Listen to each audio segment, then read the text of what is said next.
ಕರ್ನಾಟಕದಲ್ಲಿ 3 ದಿನ ಭಾರೀ ಚಳಿ, ತೀವ್ರ ಶೀತ ಗಾಳಿ, ರೆಡ್ ಅಲರ್ಟ್ ಘೋಷಣೆ.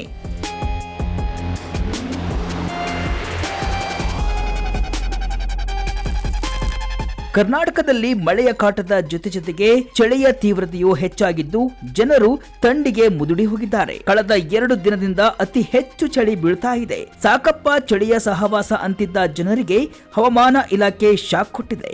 ಹೌದು, ರಾಜ್ಯದಲ್ಲಿ ಮುಂದಿನ 3 ದಿನ ಭಾರೀ ಚಳಿ ಬೀಳಲಿದ್ದು ಹವಾಮಾನ ಇಲಾಖೆ ರೆಡ್ ಅಲರ್ಟ್ ಘೋಷಣೆ ಮಾಡಿದೆ. ಈ ಮಧ್ಯೆ ಬಂಗಾಳ ಕೊಲ್ಲಿಯಲ್ಲಿ ವಾಯುಭಾರ ಕುಸಿತದ ಪರಿಣಾಮ ಈ ವಾರದಲ್ಲಿ ಮತ್ತೆ ಮಳೆ ಬೀಳುವ ಸಾಧ್ಯತೆಯೂ ಇದೆ ಅಂತ ಇಲಾಖೆ ಮುನ್ಸೂಚನೆ ನೀಡಿದ್ದು ಮಳೆ ಚಳಿಗೆ ಜನರು ತಂಡ ಹೊಡೆದಿದ್ದಾರೆ.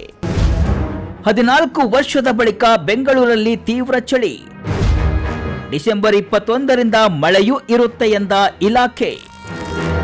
ಬೆಂಗಳೂರಲ್ಲಿ ಬರೋಬ್ಬರಿ 14 ವರ್ಷದ ಬಳಿಕ ಅತ್ಯಧಿಕ ಚಳಿ ಬೀಳಲಿದೆ.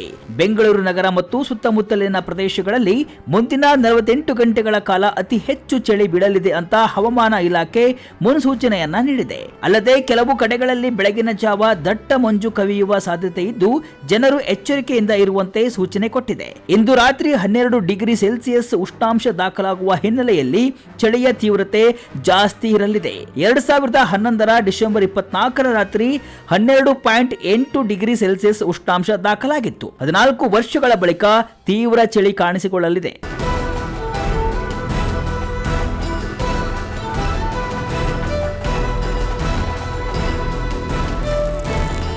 ಇನ್ನು ವಾಡಿಕೆಗಿಂತ ಅಧಿಕ ಮಳೆ ಬಿದ್ದಿರುವುದು, ಭೂಮಿಯಲ್ಲಿ ತೇವಾಂಶ ಇರುವುದು, ಮೋಡ ಕವಿದ ವಾತಾವರಣ, ಸೈಕ್ಲೋನ್ ಉಂಟಾಗಿರುವುದು ಹಾಗೂ ಉತ್ತರದಿಂದ ದಕ್ಷಿಣದತ್ತ ಗಾಳಿ ಬೀಸುತ್ತಿರುವುದು ಸೇರಿ ವಿವಿಧ ಕಾರಣಗಳಿಂದ ವಾಡಿಕೆಗಿಂತ 2-3 ಡಿಗ್ರಿ ಸೆಲ್ಸಿಯಸ್ ಉಷ್ಣಾಂಶ ಕುಸಿತ ಕಂಡಿದೆ. ಮೋಡ ಕವಿದ ವಾತಾವರಣ ಜೊತೆಗೆ ತಣ್ಣನೆ ಗಾಳಿ ಬೀಸ್ತಾ ಇದೆ. ಸಂಜೆ ಮತ್ತು ಮುಂಜಾನೆ ಇಬ್ಬನಿಯೂ ಬೀಳ್ತಾ ಇದೆ. ಹೀಗಾಗಿ ರಾತ್ರಿ ಶುರುವಾಗ್ತಿದ್ದಂತೆ ಚಳಿ ಕಾಣಿಸಿಕೊಳ್ತಾ ಇದೆ. ಮುಂಜಾನೆ ಇದರ ತೀವ್ರತೆ ಇನ್ನಷ್ಟು ಹೆಚ್ಚಿರುತ್ತೆ. ಅಲ್ಲದೆ ಡಿಸೆಂಬರ್ 17ರ ರಾತ್ರಿ ಅತೀವ ಚಳಿ ಇರುವುದು ಮಾತ್ರವಲ್ಲ, ಡಿಸೆಂಬರ್ ತಿಂಗಳ ಪೂರ್ತಿ ಪ್ರತಿ ರಾತ್ರಿಯೂ ಚಳಿ ಇರಲಿದೆ ಅಂತ ಐಎಂಡಿ ತಜ್ಞರು ತಿಳಿಸಿದ್ದಾರೆ. ಜೊತೆಗೆ ಬಂಗಾಳ ಕೊಲ್ಲಿಯಲ್ಲಿ ವಾಯುಭಾರ ಕುಸಿತದ ಪರಿಣಾಮ ನಗರದಲ್ಲಿ 21ರಿಂದ ಮತ್ತೆ ಮಳೆ ಬೀಳುವ ಸಾಧ್ಯತೆ ಇದೆ ಅಂತ ಇಲಾಖೆ ಮಾಹಿತಿಯನ್ನ ನೀಡಿದೆ.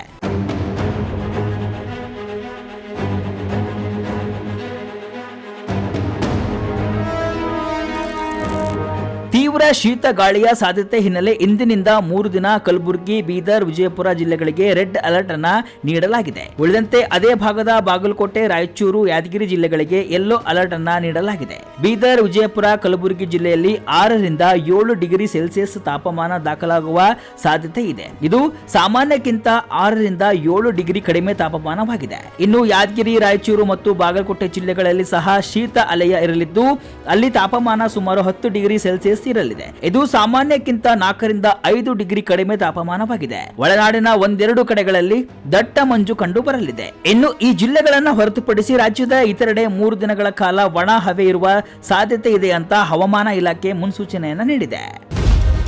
ಆರೋಗ್ಯದ ಬಗ್ಗೆ ಇರಲಿ ಎಚ್ಚರ.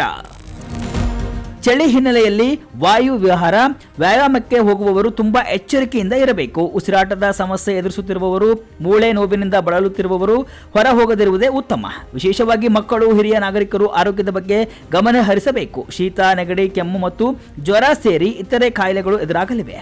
ಈ ಬಗ್ಗೆ ಜನರು ಅಗತ್ಯ ಮುನ್ನೆಚ್ಚರಿಕೆ ಕ್ರಮ ತೆಗೆದುಕೊಳ್ಳಬೇಕು ಅಂತ ಇಲಾಖೆ ಮುನ್ಸೂಚನೆಯನ್ನ ನೀಡಿದೆ.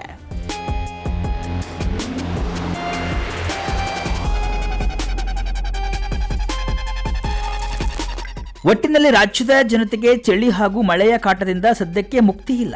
ಇನ್ನು 3 ದಿನ ಭಾರಿ ಚಳಿ ಬೀಳುವ ಸಾಧ್ಯತೆ ಇದ್ದು ಜನರು ಆತಂಕಕ್ಕೆ ಒಳಗಾಗಿದ್ದಾರೆ. ಅಲ್ಲದೆ ಬೆಳಗಿನ ಜಾವ ಬೀಳುವ ಇಬ್ಬನಿಯಿಂದ ಬೆಳೆಗಳು ಹಾಳಾಗುವ ಸಾಧ್ಯತೆಯೂ ಇದ್ದು ರೈತರು ಕಂಗಾಲಾಗಿದ್ದಾರೆ.